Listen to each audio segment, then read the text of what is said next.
抗议石尾电厂以及新营柳营的都灵厂依序选址的位置不当。19号下午，多位抗议的民众手提标语，伫议员邱兆胜加沈家峰等议员的带领，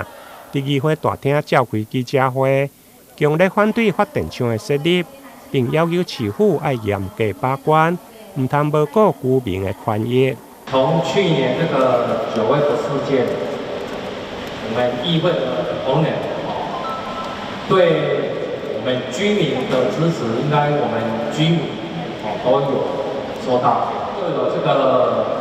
新营有名的储能厂有宣传不当我们也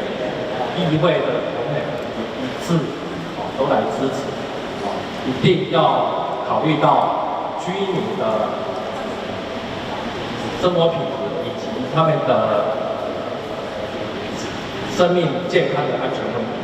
石尾电厂占地大约25.9公顷，预计设伫个台湾博物馆的北边，但现在位置5公里内，还佫有社会主体、病院等人口密集的所在。地方居民担忧电厂的设立会影响到人民的生命安全。自救会受苦是安尼啦，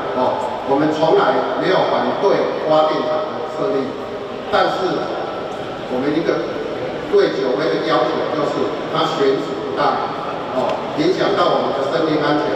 而且我们的居住正义，比较安尼动来，因为咱将来电波到嘛，中央的能源政策就是咱电波到用，我永远拢无反对伊做电厂，但是做电厂的所在爱审慎评估一下，希望中央甲地方政府会当注意到这点，来重视这个问题。伫个议员区招成的提案，下午台南市议会嘛召开电厂设置的专案报告，要求市府顾虑到都市主体电厂的设立问题，重视人民健康安全。台南新闻林根采访报道。